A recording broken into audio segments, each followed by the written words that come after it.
Hi everyone! Welcome back to my channel. Medyo matagal na rin panahon na hindi tayo nagkita.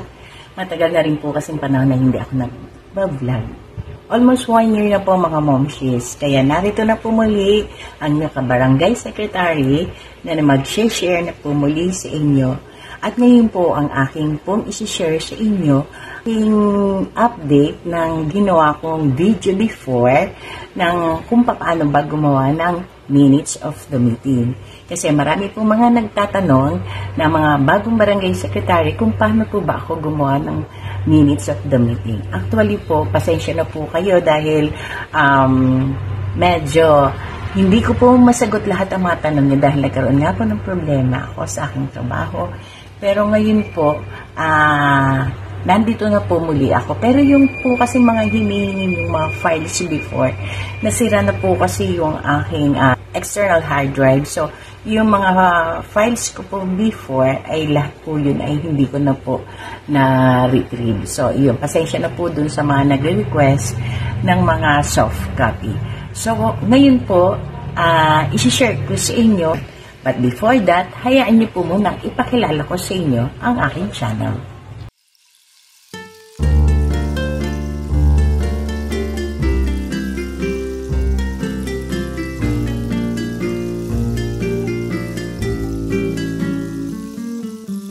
Kasi, isi-share ko ngayon kung ano yung bago naming template ngayon ng ginagawa naming minutes of the meeting. So, ipakikita ko po sa screen ngayon kung ano po ito. By the way, kasama na rin po nito yung monthly accomplishment report na ipinapasa po namin sa DILG. So, as you can see, narito po kung ano po yung mga ginagawa namin sa loob ng isang buwan. So, nandito po yung mga accomplishment namin with the different committee. Kasama na rito yung Peace and Order Committee meeting, Barangay Anti-Drug Abuse Committee meeting, Barangay Solid Waste Management Committee meeting, BDRM meeting, at ang Barangay Clean Up Activity ng Barkada. So, bali dito po ay nakalagay din ang special activities conducted. Kagaya po nitong nakaraang month ng March, bali nagkaroon po kami ng Fire Prevention Month Parade. Then, ayun, kasama na rin po yung pag-purchase namin ng chainsaw. At saka, yung pag-purchase po namin ng chainsaw for disaster preparedness. So, yun po. Then, nandito po din yung repair ng area warning device para po sa kagaya po ng mga signages sa traffic. Then, courtesy call po ng 4-piece members and Women's Month celebration itong nakaraang month. Plastic palit bigas at saka yung nangyaring S-band nitong nakaraang first semester nitong 2024. So, ayun. Then, ito na po yung pinaka-main topic natin. Kung paano po namin ginawa yung minutes of the meeting. Actually, mga kasek, Tagalog po talaga yung pinagagawa sa amin ng DILG sa minutes of the meeting ng regular session ng buong council. Napuna ko po kasi ng sample yung second regular session which is nandun po kasi yung mga reporting ng aming mga committee. So, nandito po yung nakasaad na katitikan ng pagpupulong para sa pangalawang regular na sesyon ng Sangguniang Barangay ng Barangay Panungyentu ginanap noong March 17, 2024 sa oras na 9:00 ng umaga sa Barangay Hall ng Panungyentu. So, dito po mababasa niyo yung mga naganap ng pangalawang pagpupulong. So, nandito po yung date, oras, at saka yung oras ng simula at saka yung oras ng pagtatapos. So, nandito din po yung tagapangulo ng sesyon na pinangungunahan po ng ating punong barangay. Then, ang sumunod po ay ang kalihim na tagapagtala ng mga dumalo. So, ayan. Nakalagay po diyan kung sino-sino po yung mga dumalo at kung sino-sino din po yung mga hindi nakadalo sa session. So, ayan. Then, yung susunod na bahagi po, yung una po kasi ang uri ng pagpupulong, di ba po? Then, yung susunod na bahagi naman po ay ang unang bahagi ng pangunahing usapin. Ito po ay ang agenda or ang tinatawag na preliminaries. So, narito po makikita nyo mga mahalagang napag-usapan. Gaya po ng Ang regular na sesyon ng Sangguniang Barangay ng Barangay Panungyan 2 ay binuksan sa iganap na ikasyam ng umaga 17 ng Marso sa Session Hall, Barangay Multipurpose Hall, Panungyan 2, Mendez, Cavite sa pangunguna ni Kagalang-galang Alfredo Pico V. Jr. punong barangay. At dito po ay nakasaad ang katitikan ng pagpupulong para sa nakaraang sesyon na ginawa noong ika-3 ng March 2024. So, ito po yung huling pinagpulungan.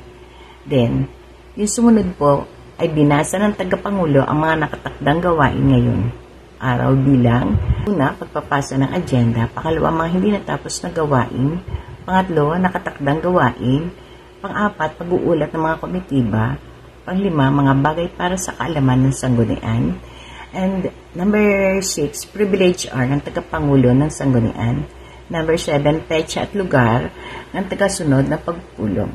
Naman po sa unang bahagi ng pangunahing usapin, number 2, mga hindi natapos na gawain. So, by table po talaga ito. Kaya po nito, mga hindi natapos na gawain, ang papakabit ng mga bagong CCTV ang pondo ay nagmula sa DDRRM Fund ng 2023 na may halagang 30,000 pesos. Then, yung number 3, sa unang bahagi ay ang nakatakdang gawain. So, dito po ay nakasaad. Ang Sangguniang Barangay ay nagkaroon ng Barangay Assembly Day noong March 24, 2024. Dito po ay nakasaad na pinahanda ang committee report ng bawat kagawad sa pamamagitan ng kanilang PowerPoint presentation. At dapat naman po tayo sa second part ng ating minutes of the meeting. Part po ay ang tungkol sa mga mahalagang napag-usapan. At dito nga po nakabilang ay ang mga committee reports ng bawat komitiba or ng bawat kagawad. So, dito po sa number 1 ay unang nag-ulat sa amin ay ang Committee ng Appropriation. Then, sumunod po yung Committee ng Cooperative and Development. And then, yung sumunod po yung Committee ng Livelihood. At ang sumunod naman po number 4 ay ang Committee ng Environmental Protection. Then, ang sumunod po ay ang pag-uulat ng Committee on Youth and Sports Development na kung saan ang SK po ang nag-uulat tungkol dito. Then, ang number 6 po ay ang Committee on Public Works and Infrastructure. At ayun po yung huling nag-uulat. Ang bawat kagawad po kasi may mga committee hinahawakan. So, sila po yung mga nag-uulat. At ang ginagawa po namin pag-uulat ng bawat komitiba ay sa tuwing ika-second session ng bawat buwan. Then po, pagkatapos po ng mga pag-uulat ng bawat komitiba ay ang mga bagay para sa kaalaman ng sanggunian. So, pagdating po sa column na ito, ang pag-uusapan naman po ay ang mga bagay para sa kaalaman ng sanggunian, which is dito po pumapasok yung agenda. Ito po yung pinaka-agenda po ng session. So, for example po, natin dito ay tungkol sa nakabiling na ang barangay ng bagong chainsaw para sa kahandaan sa mga pangangin. Ay, di ba, marami yung tagulan. So, yun. Napagkasunduan, ipinaabot sa kaalaman ng buong sanggunian na ang Committee ng Disaster Risk and Reduction Management ay kanyang ginawang proyekto na makabili ng bagong chainsaw. So, yun. Isa din po sa naging agenda ay ang nalalapit na pagdaraos ng Barangay Assembly na gaganapin sa March 24 kasampu ng umaga at ipinahanda sa bawat komitiba ang kanilang report na kung maaari ay gawin nilang PowerPoint presentation. Ganun din na pagkasunduan ang mustard na kulay ng uniform at black pass ang isusuot. So, yun po. And yung mga kasi, katapos naman po ng mga bagay para sa kaalaman ng sanggunian, another column na naman po ay ang tungkol sa privilege R ng tagapangulo ng sanggunian. So, yun po ay ang ating punong barangay. So, binibigyan po natin siya ng pagkakataon na makapagsalita kung ano po yung mga opinion niya, mga bagay-bagay na gusto niya ibahagi din sa ating sanggunian barangay. So, for example po dito ay ang malugod na ibinalita din po ng barangay ang laki ng tulong na nagawa ng kanilang nabiling bagong chainsaw dahil agad nila itong nagamit sa mga punong kanilang pinutol sa pagpapalawak ng kalsada o daan patungo sa bagong itinayong tulay na papunta sa Inda. So, ayun. Isa din sa kanya ikinahayag ni Punong Barangay Alfredo Pico B. Jr. ang mga naganap na programa na idinahos na katatapos ng pyesa ng St. Joseph dahil ito ay maraming mamamayan ang natuwa sa kanilang sinasabi na first time in history na nangyari sa pamamayan, sa barangay pamamayan ng mga ganong sunod-sunod na apat na araw na celebration para sa fiesta. At yun po, number 7 ng part 2.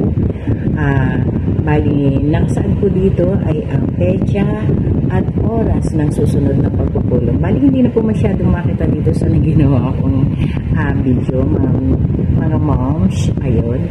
Pero, nakasaan nga dito ay ang susunod na pagpupulong ay gaganapin sa April 7, 2024 sa ganap na ikasyam ng umaga. Yun po lang. So, dito na po tayo sa part 2, mga gawain kinakailangan ng agarang aksyon at mga dapat gawin. So, ang aming pong number 1 dito ay ang pagpapakabit ng mga bagong CCTV. So, dapat gumawa, nakalagay din po sa second column, committee ng BDRM at infrastructure. Then yung sa susunod na column ay ang petsa ng pagpapagawa.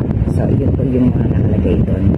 Tapos yung number 2 po namin ay pagpapagawa ng mga bagong program of work para sa rehabilitation ng daycare center at health center. So, sino po ang dapat na gumawa? So, bali mga kasek, doon po ay committee ng infrastructure. At mga kasek, doon sa last table na po, doon natin ilalagay kung meron po tayo na buong mga resolutions sa pagpupulong na iyon. At kung wala naman po, ay ilagay po natin ng wala. Kung meron po, nandun nakalagay ang kung anong resolution ang meron at kung anong petsa po. Kung ano pong proyekto para sa resolution na yun. Then, meron po pala ako nakakalimutan mga ka-secretary ko. Yung pong doon sa after number 7, nakalimutan ko pong i-ano yun tungkol sa pagtitindig ng pulong. So, bago po tayo dumako doon sa susunod na line, ayun po yung napili. Ayun po yung nakalimutan ko. Pasensya na po. Nakalimutan ko sabihin tungkol sa pagtitindig ng pulong. Bali nakalagay po doon, itinindig ang pulong sa ganap na yun, yung oras po. Ayun. Then after po noon mga kasek, pagkatapos po ng mga resolutions, kung meron po o wala, magpapatunay naman po tayo. Bilang tayo po yung naghanda ng doon po sa baba tayo po yung mga signatory, ang kalihim po ang naghanda ng minutes at patutunayan ng punong barangay. So, yun lang mga kasek. At pagkatapos po naman noon ay i-attach po naman natin yung mga pictures, yung camera na may date and time stamp. Then, yung last page po mga moms ay attendance. Yung mga umattend po ng session. So, kung sino po yung mga umattend, kung sino po yung mga umattend ng session, dapat po nakasign po sila doon. Kung absent naman po, ay wala. So, yun. Yun lamang po mga ma'am. Sana po may natutunan po muli kayo sa update po ngayon na paano gumawa ng minutes of the meeting. Yun po. Hindi ko po alam kung may share ko ito sa inyo ng buo. Hindi ko rin po alam. Mahirap po kasi magbigay ng mga soft copy. Actually, wala na po akong Facebook. Inano ko na po yung aking Facebook. Siguro gagawa na lang po ako ng short video. Abangan nyo na lamang po yung mga short video ko. Doon ko po ilalagay yung sample para pwede nyo po siyang panoorin.